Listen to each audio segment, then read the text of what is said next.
Today, my friends, we are going to be rebuilding Arsenal, a team that has gone from providing us with amazing fan TV content that we could laugh at all the time to all of a sudden becoming a very, very strong team that is ruining people's lives.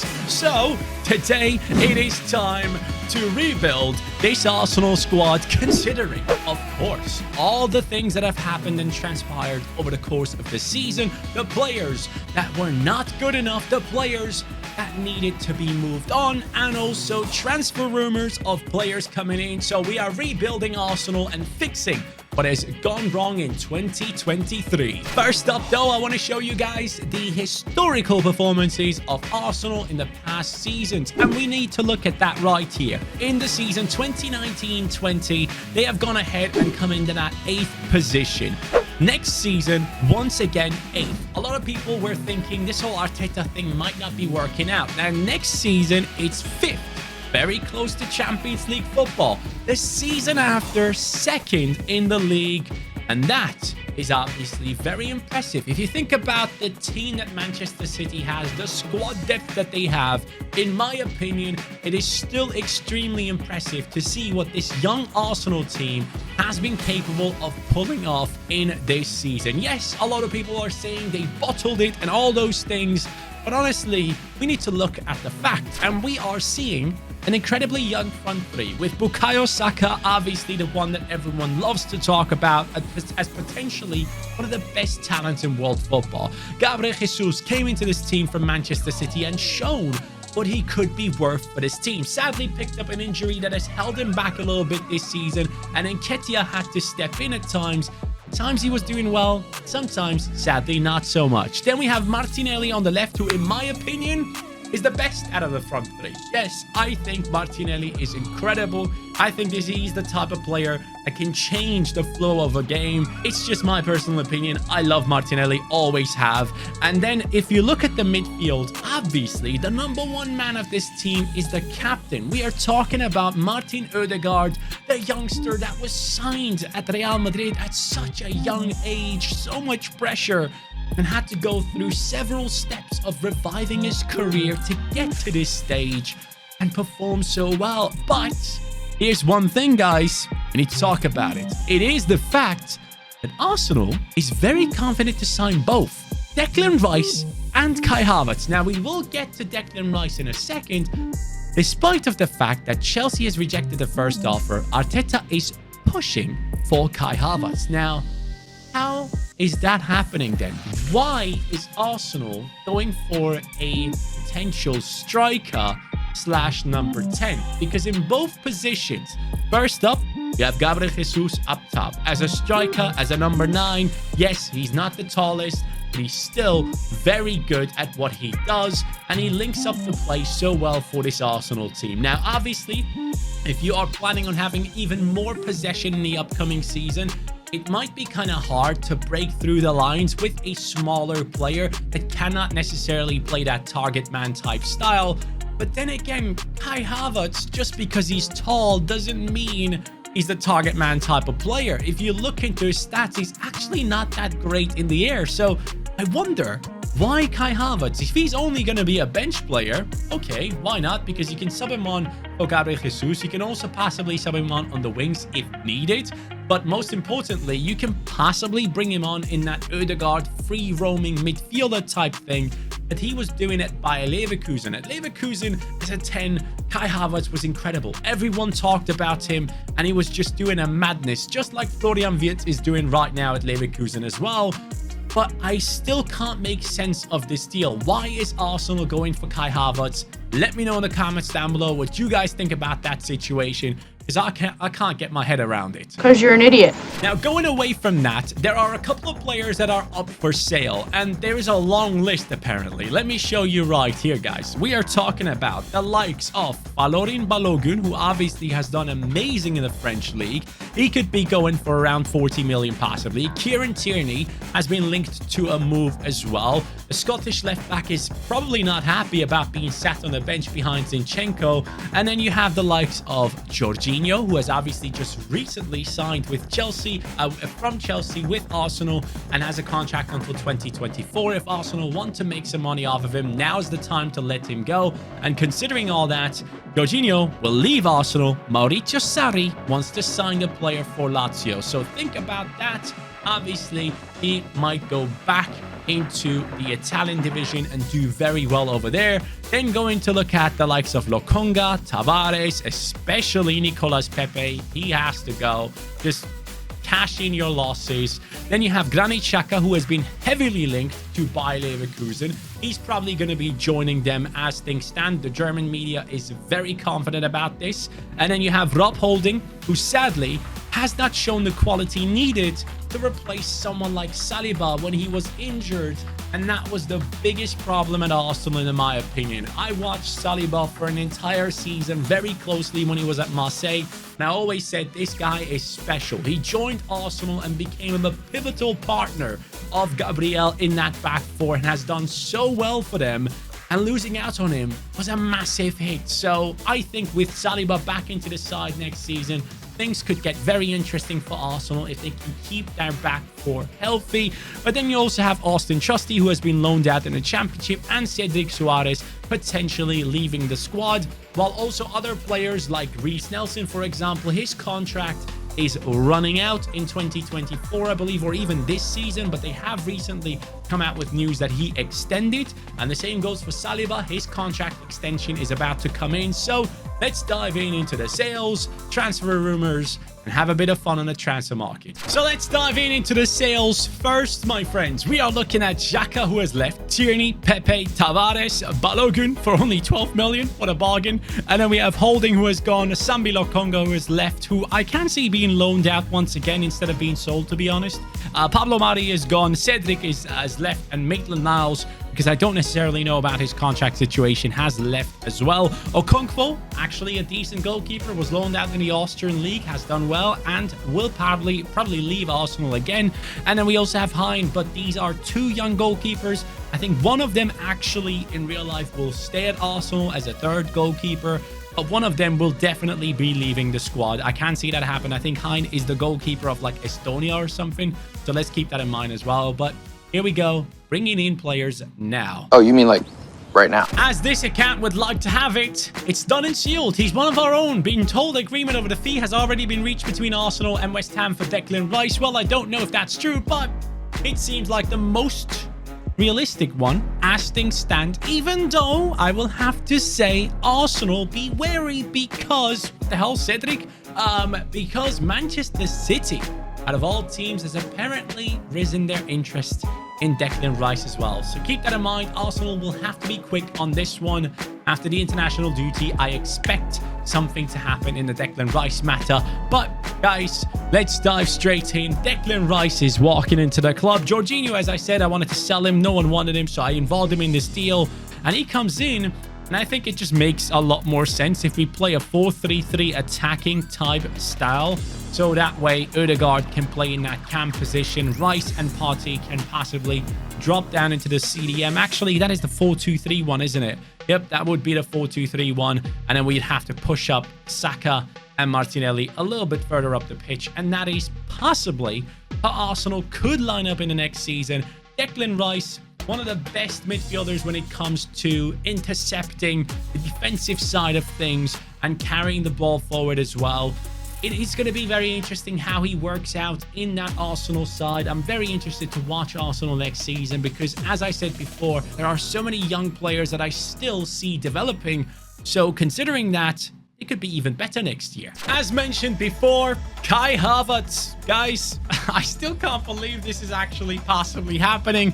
I think the one transfer that probably makes the most sense as things stand in terms of the teams that are rumored to get him would either be Real Madrid, because he actually could become a better player over there, but playing between the likes of Vinicius Jr. and Rodrigo and in front of Bellingham and all those guys. I can see him do well there, or even going back to Germany and joining Bayern Munich, who need a striker. But then again, he's just not a striker. Why does no one understand? It's so tough to see him being played out of position all the time. The Kai Havertz of Leverkusen was insane. And I kind of still hope for his career as well that he can get back to that level. Now, I'm not saying his career has gone wrong. The man has won a Champions League. But still, like, it is something that I would like to see. Now, obviously, we have changed things around. The game apparently has changed stuff by itself. That is quite interesting to see. I did not want this. I don't know what the hell happened here. But obviously, we have brought in Kai Havertz now. And the question is, where the hell does he play? What happens to Fabio Vieira? What happens to Smith Rowe? Like, how? Why? Like, legit, I'm genuinely just making this transfer because I want to know why. Why? On the one hand, you have a player going ahead and performing for his national team in the name of Jakub Kiwior, who has scored his first ever international goal for Poland. And on the other side, you have a centre-back that I believe could be a great backup alongside Kiwior for the likes of Gabriel and Saliba. And that man is a player from Crystal Palace, Joachim Andersen, the man that got Darwin Núñez to pick up the red card in that match where he was agitating him the whole time, knowing exactly which buttons to push. Joachim Andersen is a centre-back that can also possibly play in the right-back position. Pretty much a perfect Saliba replacement if necessary. We are looking at a player who's Prem-proven, who has shown great performances with Crystal Palace, especially towards the end of the season. He has brought in performances that helped them to go ahead and stay within the Premier League. And the way they have pulled it off, Crystal Palace obviously made it look easy at the end. But I think this one is a very, very good centre-back and should be making that next step in his career. Yes, going from a starting 11 spot to the bench is not ideal, but who's to say that one of the centre-backs at Arsenal doesn't get injured again and he gets a long run time on the field. So, Anderson, you are the perfect one, in my opinion, to come and strengthen this Arsenal squad. Well, this season, my friends, has come to an end, but one thing I see immediately with this team is that we are picking up too many injuries. Martinelli, Zinchenko, and also Ben White injured. And halfway through the season, Gabriel Jesus was injured as well. So too many injury-prone players for sure, and that might be something we have to fix going into the future with Arsenal. If you want to have good squad depth, you need to be able to rely on players. So yeah, this is the team. Jesus, Martinelli, Saka, the front three. Saka on a 90, Ødegaard on an 89, Partey and Declan Rice. I don't necessarily know if this is the perfect partnership. I think if Declan Rice does all the defending, ideally you would like to have someone next to him who can move forward a little bit better. So I'm going to think about that for the next season. Thomas Partey might be a gunner for then, but then also the right back position, Ben White. I like him. He's a good player, but I don't think he is world class. And if we want Arsenal to, you know, challenge for Champions League trophies and also the Premier League title and be convincing in it, I would like to bring in someone there as well. So we're going to think about that one in a bit. Zinchenko has gone up to an 82. He is now 26 years old. Should be fine. Ramsdale on an 86. And the bench players looking great with Kai Havertz going up to an 86 due to his high potential. So that's a GG. And Anderson up to an 80 and a great backup for our team alongside Kiwior. So now the question is, where are we? Well, it looks like we are in the Europa League final. And that is, as you can tell by the background, something amazing. A big trophy that we could possibly win right here in our first season with Arsenal up against Dortmund. Is it a possibility? Jude is still there. But is that enough? Come on now, Arsenal. Can you do it? Yes, you can. Bukayo Saka and Gabriel Jesus in extra time. Congratulations, Arsenal. You have won a massive trophy here. And, of course, this will be big going into the future with this club. And I also want to see where did we finish in the Premier League. We need to be a top 4 side. Arsenal has to be up there. Hey, 4th position exactly, and the European trophy on top. Nothing to complain about. And of course, the stats to finish off this season. Who's the main guy? It's Gabriel Jesus, or actually, it's Bukayo Saka. 27 and 17, plus 5 this season. He's doing well. I think I've found the perfect solution for Arsenal for that midfield. Look at these stats. Non-penalty goals, all of that in terms of attacking, assists and goals in very high percentiles. In terms of passes attempted, high percentiles. Progressive passes, 98th percentile in terms of midfielders. Guys, we are needing to bring in someone like this into this Arsenal squad, and it's Joey Veerman. The PSV Eindhoven centre mid, who I believe will be 24 years old next season, now walks straight into this club. He becomes a centre mid. He has some amazing stats on him, and I think he could make this next step in his career. Now, obviously at PSV Eindhoven, he has played at times in a cam position, at times in a centre midfield position, but the centre midfield, the progression of the game, that's exactly what I want from him. Declan Rice is, again, one of the best when it comes to, on the defensive side of things, interceptions, reading the game, knowing where to be and when to put in a tackle. He can play the ball into someone like Veerman, who is very good in progressing the play, and with that, could get the best out of our front four. So that signing just made too much sense. Perfect player for Arsenal. Perfect. Look, I don't want to be the stats only guy, but then again, these are Ben White's stats, right? When it comes to progressive passes, he's in the 97th percentile, which is great. But look at these. So many greens. Yes, so many flipping greens. We are talking about a new man walking into this Arsenal squad and taking over that right back position. And with that, I am talking about Anderson from AS Monaco, a player that can play right back and right midfield in case Arsenal want to switch to a back three in game. That is something he could definitely provide to push Saka even further up the field. Vanderson from AS Monaco coming in for a cheeky 22 million bid.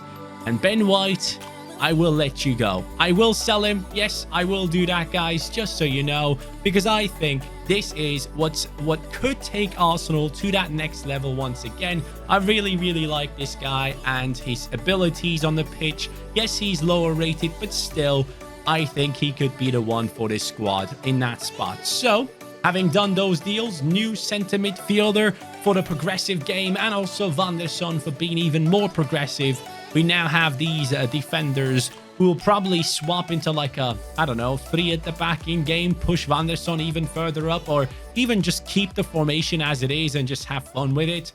Let's just get into the season and see how it goes. I don't think I'm going to make any more changes. Declan Rice, Veerman and Vanderson into the starting 11. Kai Havertz on the bench, and a few changes of the squad is possibly going to be enough for Arsenal to go for not just the Champions League trophy, because we've been smacking teams left, right and centre in the Premier League, and we could be making it to the final. And yes, we have, against Real Madrid.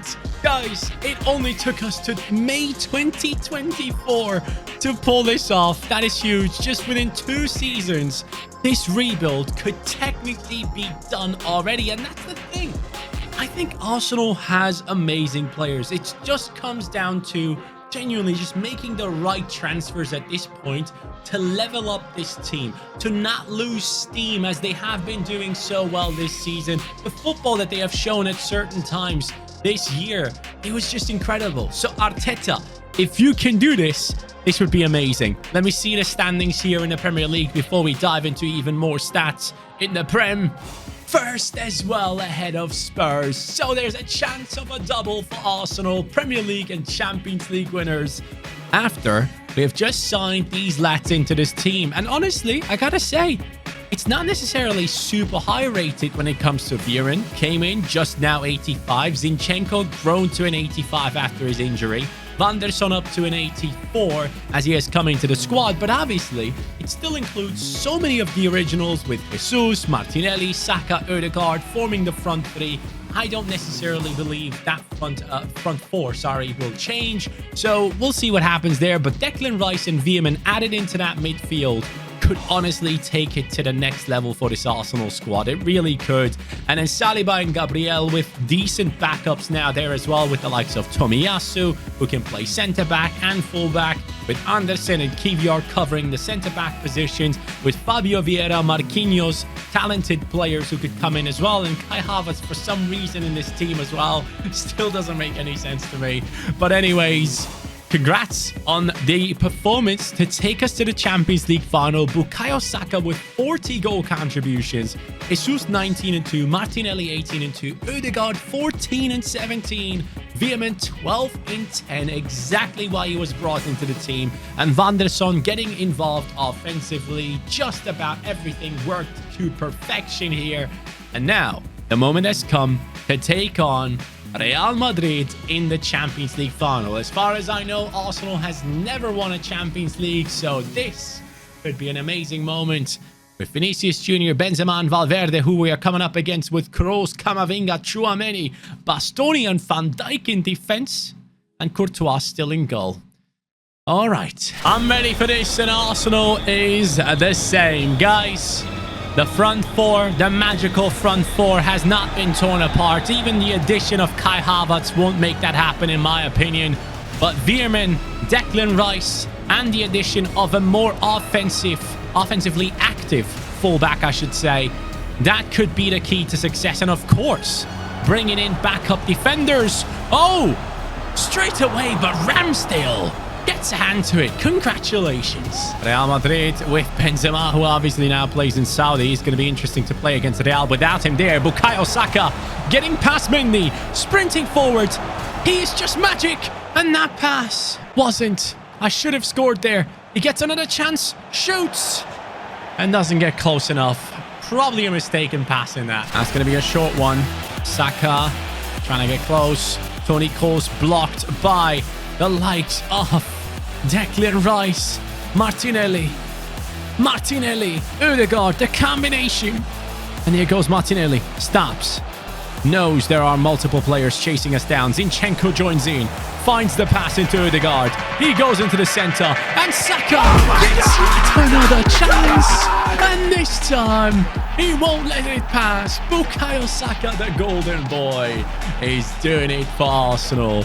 Ah, mate, that was beautiful. Starting off at the back with Martinelli, fooling the pressing offense of Real Madrid. And Bukayo too fast for Courtois to get to it. Unlucky, pal. Ødegaard up against two. Camavinga getting ruined. Ødegaard. Oh, mate, even my game lagged. That was how good that skill move was. Declan Rice, look at that. Defending for this squad exactly as it was intended. Lovely work. Making space on the left. Zinchenko, good left foot. He's going to try it. Oh, no. That was bad for me. What am I doing back here? Oh, yes. Saliba steps up against his other Frenchman. Saliba steps in. Just class. I'm actually so looking forward to see what kind of defender Saliba is going to be in the future. I see every bit of Van Dijk in him, honestly. And there comes a shot. Zinchenko will get this. And he'll whip this in and get the corner for us. Lovely work. Now, I do have some players just waiting. That is Veerman. I'm going to try and hit him on this one. Veerman, go on then, son. Hit it. Ooh, close. Uh-oh. Real coming in dangerously here. And there is Van der Son. Brazilian against Brazilian on that right-hand side of ours. Camavinga's cross whipped in. Bukayo. He's not the one I want there. And Van Dijk gets a chance. And as we play this game, for some reason, I'm just realizing that we didn't bring in any good backup center midfielders. Someone that can back up Veerman. Oh, no. That is their second shot. Like, I'm just thinking at this moment in time, because I didn't expect this team to get this far so quick, I'm just realizing that for the midfield positions, apart from Ødegaard's spot, we don't really have any backups. And that's something that Arsenal probably will have to address themselves to. Especially if Thomas Partey stays. Obviously, he's going to back up Declan Rice. But for the centre midfield spot, if you want to play very offensive, I guess you could bring on someone like Smith Rowe, or even drop Ødegaard and bring on Smith Rowe or Kyle Havertz into the cam position. But yeah, that's just something I'm realizing just about now. Ødegaard, left foot of dreams. Here goes Gabriel Jesus. Brings it back to Zinchenko. This is lovely work. This is the Arsenal way. And then the shot from Joey Veerman. The new centre midfielder scores goals, gets assists. It's what he has been doing at PSV, and before that he has been doing it for Heerenveen in the Eredivisie. This guy is ready for the next step in a year's time, I'd say, and at that point it would make so much sense to bring someone like him into this Arsenal squad. Congratulations, Vierman. You are now an Arsenal legend with scoring in the Champions League final. Martinelli. Declan Rice moving forward with a purpose. Whips the cross back in and can't find anyone, but the ball lands at our feet. Lovely work to finish it off. Unlucky. So since I have forgotten to bring in another backup centre midfielder, let me know who you think would make the most sense for this Arsenal squad in the future. We sadly didn't have the time to get there, but Odegaard gets to lift a big trophy for Arsenal. Guys, this squad has potential. I personally don't think they're going to be playing bad football next season. With Declan Rice joining them and potentially some others too, I still see a lot of things going well for this Arsenal team. Now, will they be able to challenge for the title? Maybe yes. Who knows? If players don't get injured and they have a good run, anything is possible. But do not underestimate this squad. Trust me, they have the skills to possibly get up there again. But yeah, that is me done for today. Thank you so much for watching. Have a great day. Take care and peace.